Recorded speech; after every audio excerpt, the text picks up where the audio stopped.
Let me give you a recap of what we had seen in yesterday's class or in the previous class of unit number 3 is that we had seen the TVRO system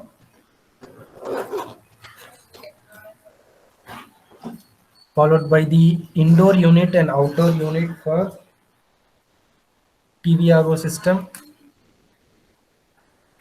Then we had seen the master antenna television system,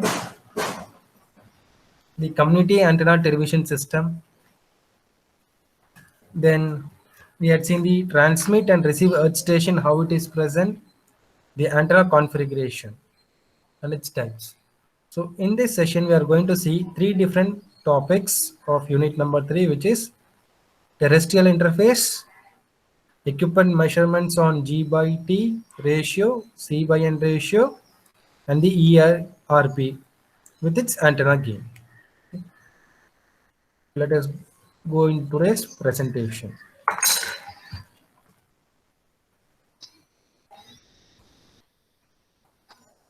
Okay. So what is this terrestrial interface? The Earth station is a vital element in any satellite communication network because all the data that we access, that we process, that we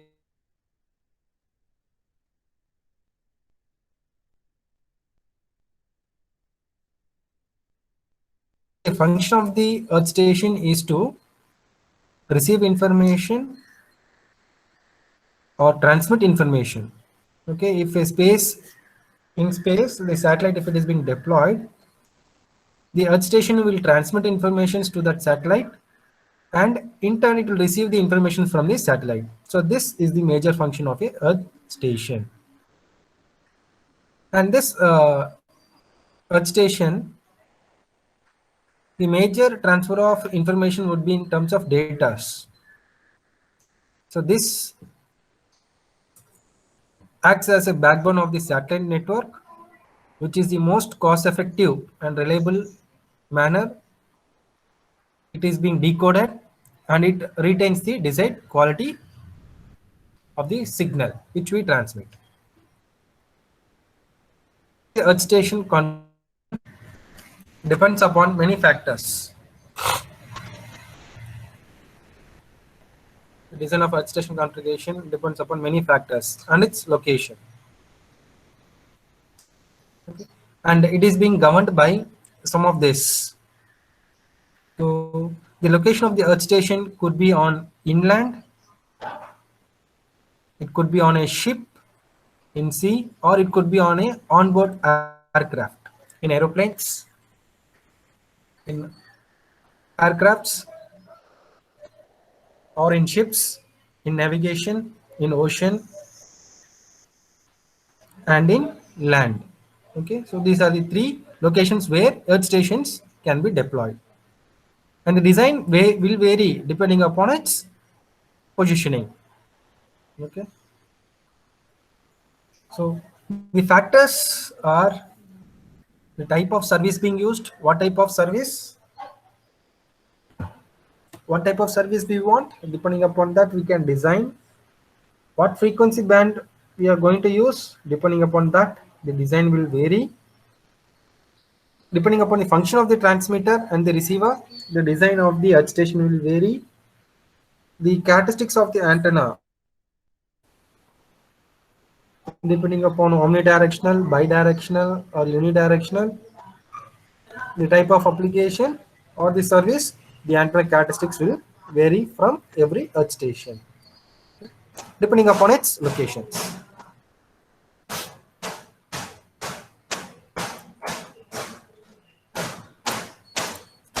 So the transmitter and receiver. Any earth station will consist of four major subsystems. One is a transmitter, other one receiver, third one antenna, fourth one the tracking equipment. Okay. In which direction the signal is sent, to which satellite, to which earth station is to be tracked. So a tracking equipment is required.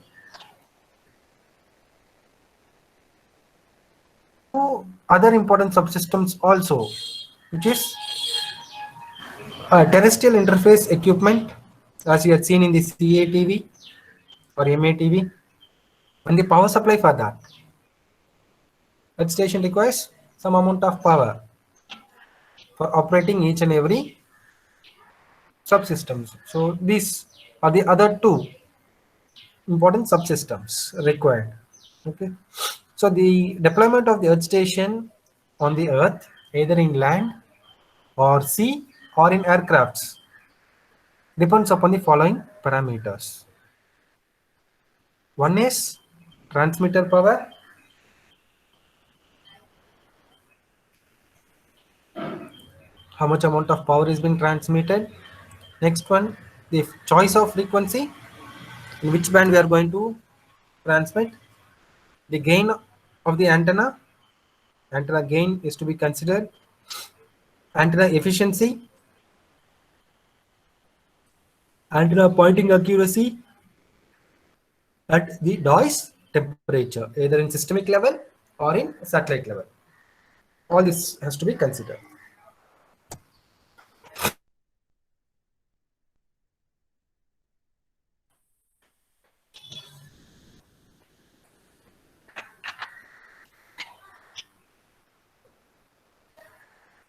So how this information is transmitted to the satellite and how it is being received back is what we are going to see here. Okay. The first is the digital information in the form of binary digits from the terrestrial networks enters the Earth station, and it is then processed, filtered, multiplexed, and formatted depending upon the service that is being required by the baseband equipment. The baseband filter will be preferred here. Then the encoder performs error correction coding to reduce the error rate by using error controlling techniques that introduces some extra digits into the digital stream generated by the baseband equipment, just like our parity checker generator that you all are familiar. It could use one of those techniques, or it could use convolutional coding or cyclic codes.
Yeah, sorry for the interruption. I'll be back. We'll start it again. So all the information that we are transmitting on the satellite networks is in the form of digital information. So this digital information in the form of binary digits from the terrestrial networks enter the earth station. It is being processed. So the processing function is either filtering, multiplexing, formatting by the baseband filter. Then an encoder will be there. Either will be using convolutional codes, cyclic codes, parity checker generator codes. So that are used for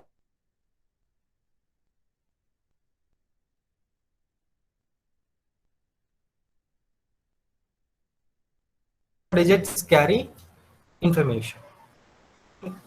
So then in satellite communication, the intermediate frequency, IF is an intermediate frequency. Carrier, the frequency is chosen at 70 megahertz as in our CATV system and MATV system. For communication, where the transponder bandwidth is around 36 megahertz and at 140 megahertz the transporter bandwidth would be 54 or 72 megahertz. So this is your chosen frequency depending upon the service location and area being serviced. So on the receiver side, the earth station antenna receives the low level modulated radio frequency carrier in the downlink frequency spectrum.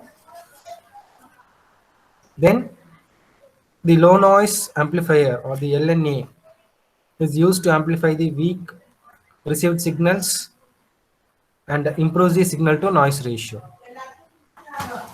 The error rate requirements can be met more easily here. The radio frequency is to be reconverted to intermediate frequency at 70 megahertz or at 140 megahertz, as it is easier to design a demodulation to work at these frequencies than 4 gigahertz or 12 gigahertz. So when we design a demodulation circuit or demodulator at 70 or 140 is very much easier rather than converting it from 4 or 12 gigahertz, which is the downlink and uplink frequencies of a satellite. So this is where the radio frequency is reconverted. So this is the diagram of that. You can see we have a terrestrial network. This terrestrial network is at the base station, sorry, is at the earth station. We have a baseband equipment. We use a multiplexer and a encoder. Then we use an appropriate modulator. Then 70 megahertz intermediate frequency. So that signal is up converted using a local oscillator frequency value. Then it is being sent to an HPA, high power amplifier. Then to the antenna which is used for broadcasting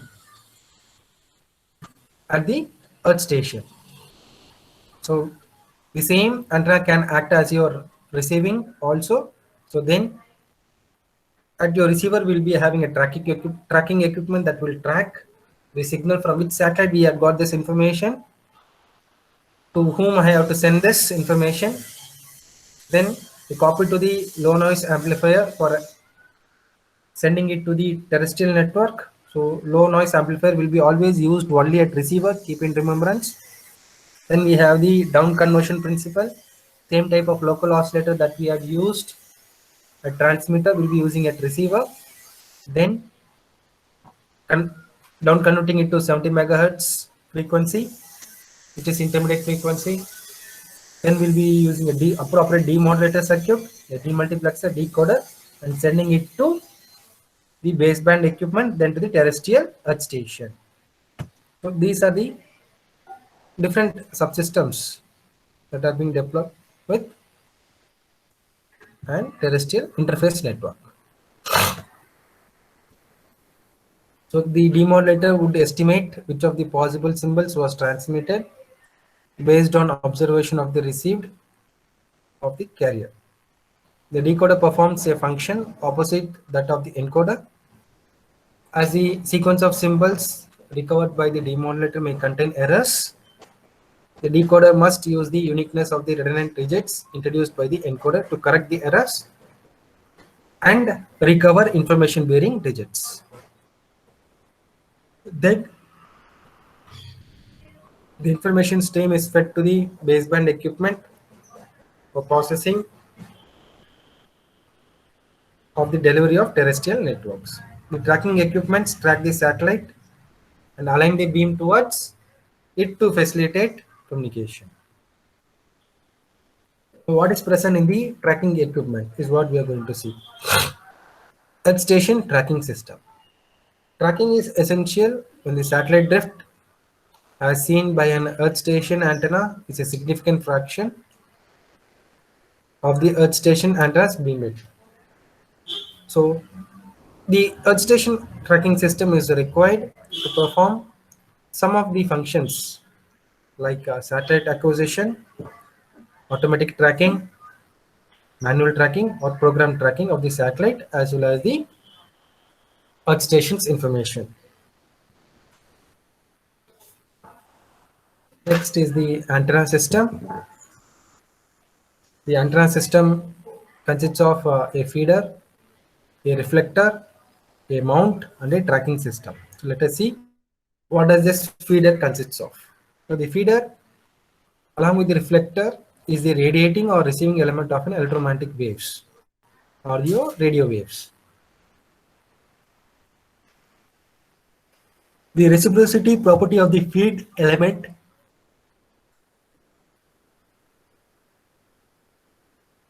suitable for transmission and reception of electromagnetic waves. The wave, the electromagnetic waves come in and go out is called feeder configuration. As the radio waves or the electromagnetic waves are being attracted towards the antenna or radiated towards the away from the antenna, the way in which they come in and go out is called as the feeder configuration. So the commonly used feeder systems in satellite communication are axis symmetric and asymmetric. Okay, axis symmetric and asymmetric configuration. Let us see that. In an axis symmetric configuration, the antenna axes are symmetrical with respect to the reflector. You can see here, I'll show you that. You can see here, in axis symmetric, you can see a reflector is there. So this red is your reflector. Reflector, we have and wave falling and going back, falling and going back. You see that, those are the reflector. So that reflector will converge to the antenna here. Axis symmetric is this. Okay. In axis symmetric configuration, the antenna axes are symmetrical with respect to the reflector, which results in a relatively simple mechanical structure and antenna mount. So in that there are four different types. Okay, we have the primary feeder, we have the Gregorian feeder, and we have the offset or off-axis feed. All those things I will show it in the same. Okay, whereas let us see the asymmetric. Asymmetric is that the performance of the tan axis symmetric configuration is affected by the blockage of the aperture by the feed and the subreflector assembly. So the result is that there is a reduction in the antenna efficiency and increase in the side lobe levels. You would have studied in antenna configuration that BSA and EFA will produce us a pattern of radiation pattern of 8. Okay, you will be drawing. So the side lobes, if more side lobes, the efficiency gets reduced. So this is a limitation, okay, which can be removed by using this offset or off-axis feeder. That is what we are going to see. You can see that this is the pattern, axis symmetric, the reflector, this is the antenna.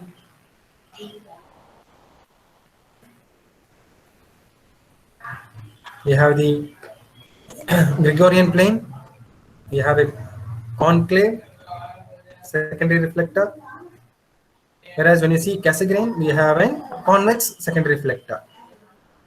You see the axial or front feed or the primary feed, we have the parabolic reflector. We have the feed antenna like this. You can see the structure. These three are cemented. So if you see the off axis or the offset feed, you can see the reflector is like this. By the structure, you can see the reflector is like this, and the mount is like this. Okay, reflect. So these are the four configurations.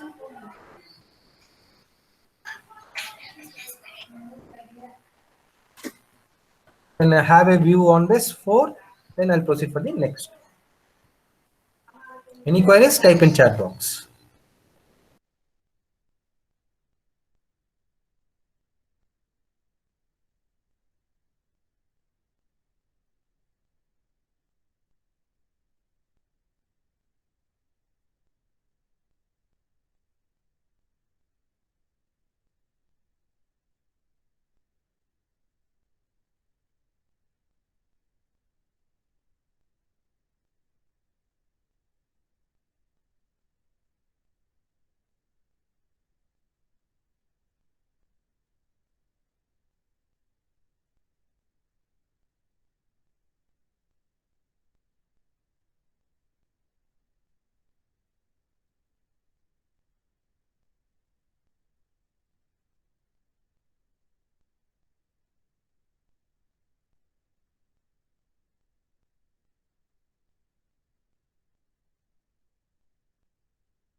Now, since there are no queries, since I couldn't find any queries in the chat box, I proceed on to the next topic.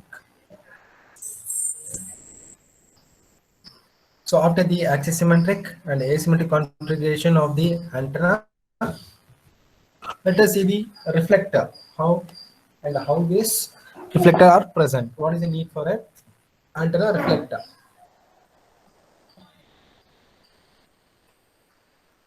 Most mostly parabolic reflectors are used as the main antenna for the earth stations due to its high gain available from the reflector and the ability of focusing a parallel beam into a point at the focus where the feed, that is the receiving or the reading element, is located. For a large antenna system, more than one reflector surfaces. For a larger system antenna, we may require more than one reflector that may be used as in the Cassegrain antenna subsystem. So the each earth stations are classified on the basis of the service that they are being used for. So for example, we can use it for a two-way data. We can use it for a TVRO only. We can use it for telephony. We can use it for two-way televisions, or we can use it for TV receive only and two-way telephone only and data also. So depending upon this, the earth stations are being classified. So depending upon the service being requested, service being provided by the earth station. So from this classification, it is obvious that the technology of earth station will vary considerably on the performance and the service requirements of the earth stations. So for mechanical design of a parabolic reflector, the following parameters are to be considered before designing a parabolic reflector. First one, size of the reflector. Second one, diameter ratio or the focal length. Third one, RMS error of main and sub reflector. Fourth one, pointing and tracking error.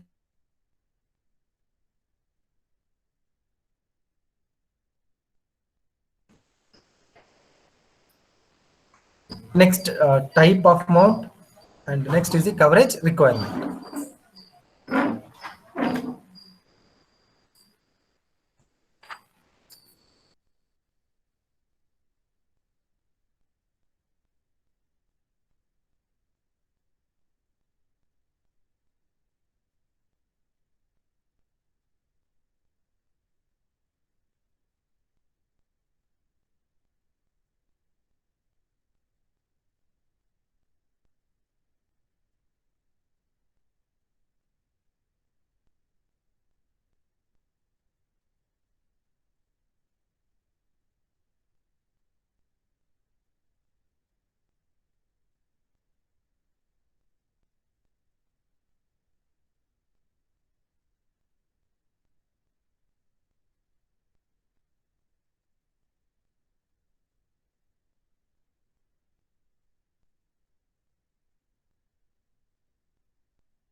So the next consideration for the reflector is the wind speed.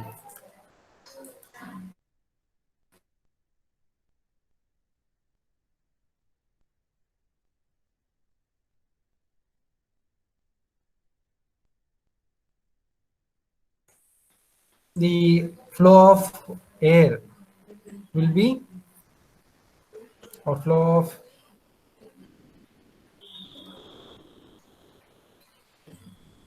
of air in atmosphere will be very much high, or the winds speed will be very higher. So during that time, how the reflector should be designed, considering all those factors, how the reflector should be is that the size of the reflector depends upon the transmit and receive gain required.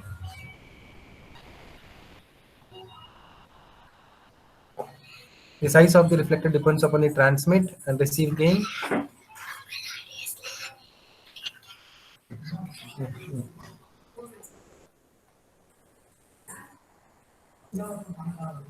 The size of the reflector on the transmit and receive gain requirement and beam width of the antenna being chosen.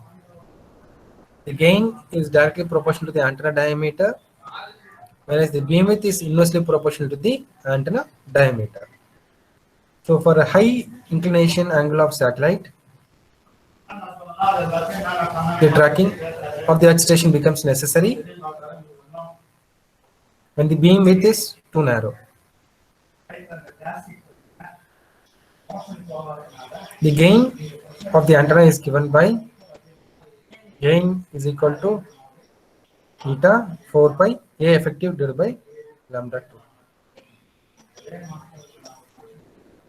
A effective is effective aperture, lambda is the wavelength, pi is the efficiency of antenna. And the overall efficiency of the antenna would be the net product of various factors such as cross polarization, blockage, phase error, surface accuracy, illumination.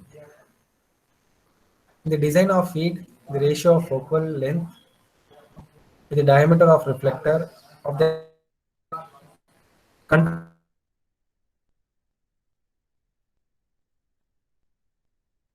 F by D ratio, larger is the aperture illumination.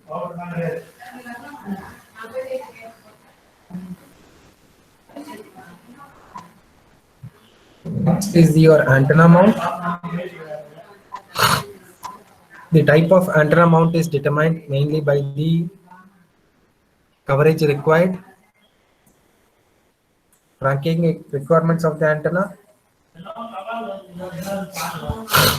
Different types of mounts used for earth station antenna are the azimuth elevation,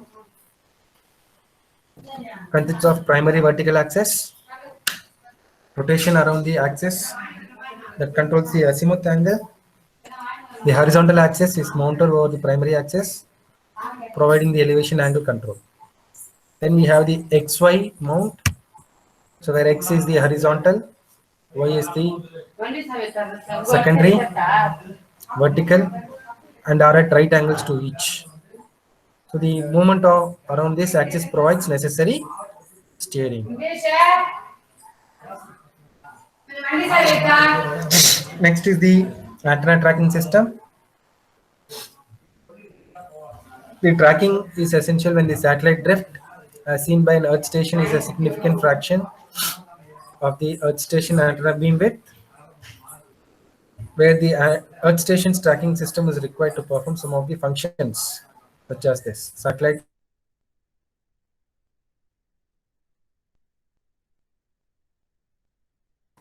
some of the recent tracking techniques being used. There are some interesting recent developments in auto tracking which can potentially provide a high accuracies at a low cost. In one of the proposed technique, the sequential logging technique has been implemented.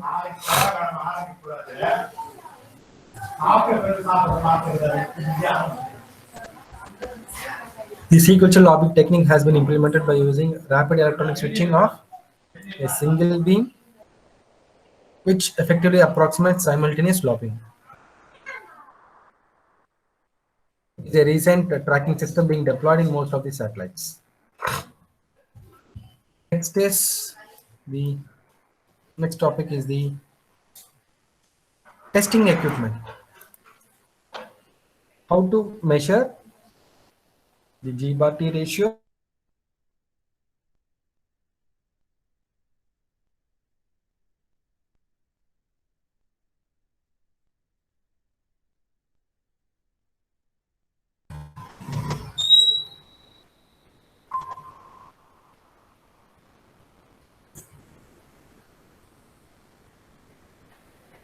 The measurement of the gain transfer of a small amount of antennas is easily and simply measured using the spectrum analyzer method. So the antenna with a diameter of less than 4.5 meters, it is not normally necessary to point off from the satellite. So a step-in frequency would be required into one of the satellite transponder guard bands.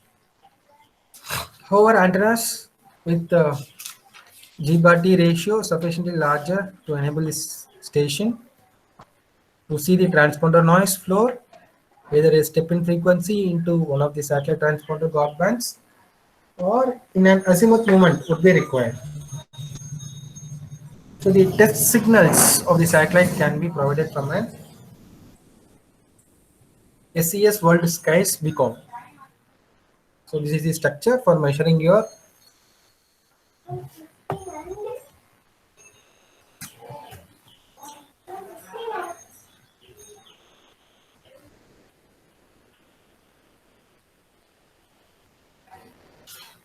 the block diagram structure for measuring your test equipments of G-bar-T, C-bar-A0 and the EARP. You can see at the top we have the satellite in space, and you can see that we have a NSS CSM testing station. It is CSM equipment which has been transmitted from the Earth station. We have the transmitter subsystem, then to an high power amplifier, then to an transmitting antenna.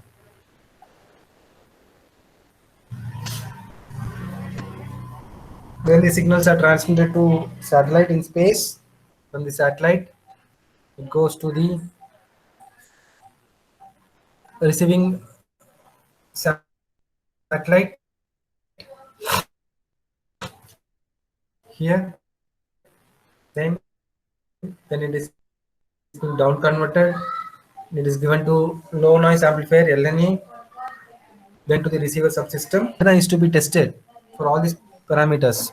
G bar T, C bar N naught, and the ARP is kept under testing.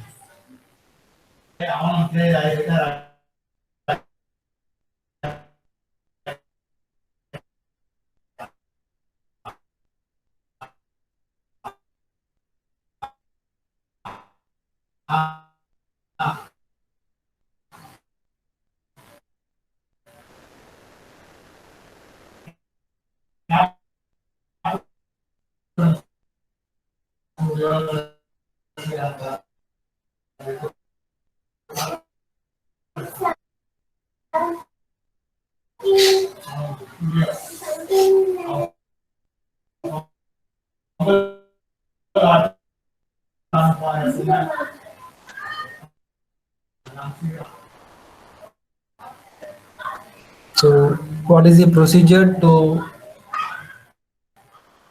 set up a this spectrum analyzer to receive SES1 skies beacon based signal? Then, when you choose, it has circularly polarized in SES1.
Again, I give you the details of the spectrum analyzer.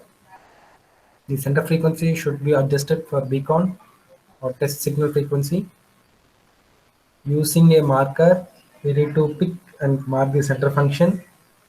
Set the frequency span of 100 kilohertz. The resolution bandwidth of 1 kilohertz. Set the video bandwidth to 10 hertz. The scale is per division. Sweep time, change it to automatic. Then use an alternator adjustment to ensure linear operation. Adjust to provide the noise floor delta as described in the following steps.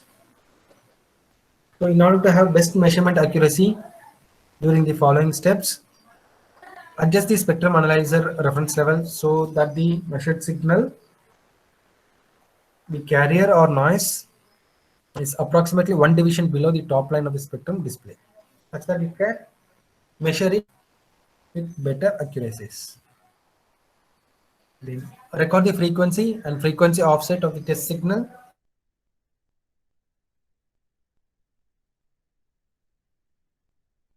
Frequency is 11750 megahertz, but the spectrum analyzer will show the peak at 117949 megahertz. This will occur if the frequency offset is -1 megahertz. So accordingly, we need to adjust the frequency offset. Then change the spectrum analyzer center frequency as specified by SES World Skies so that the measurement is performed in a transponder guard band, so that only system noise power of the earth station and no satellite signals are received. Then set the spectrum analyzer frequency as follows. Center frequency, which is equal to the noise slot frequency provided by PMOC. Disconnect the input cable to the spectrum analyzer.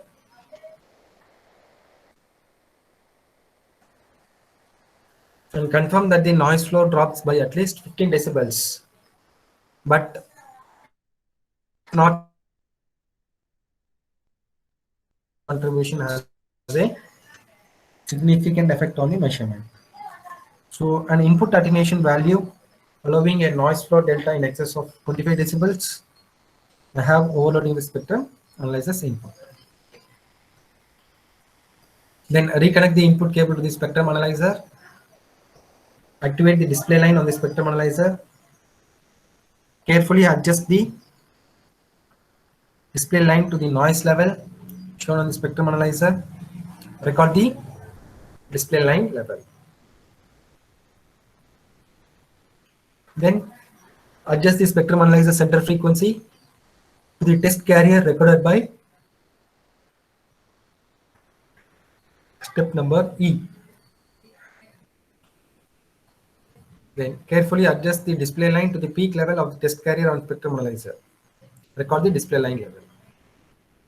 Then determine the C/N ratio,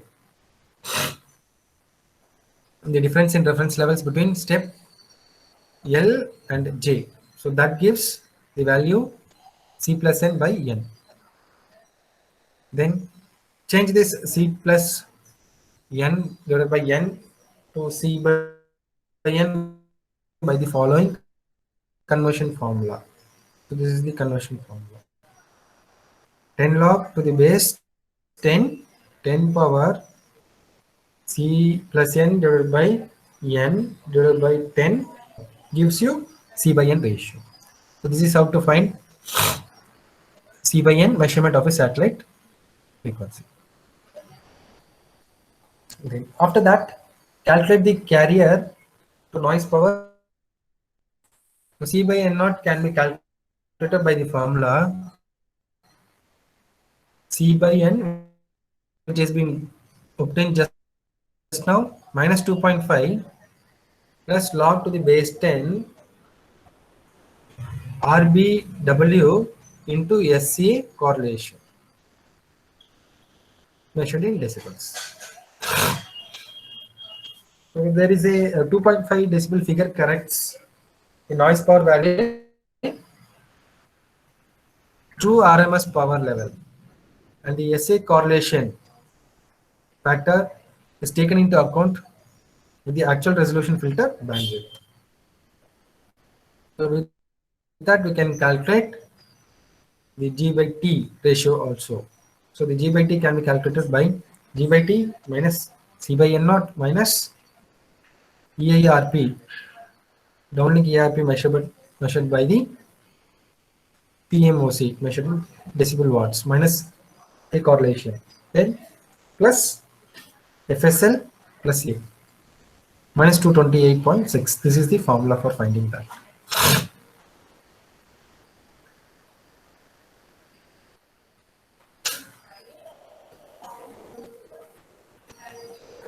FSL is your frequency loss, frequency space loss as supplied by the PMOC.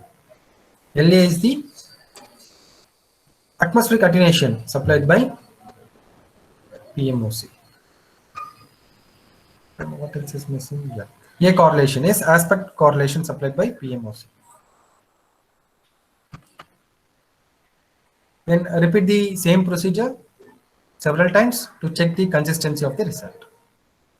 Above steps from A to P for calculation.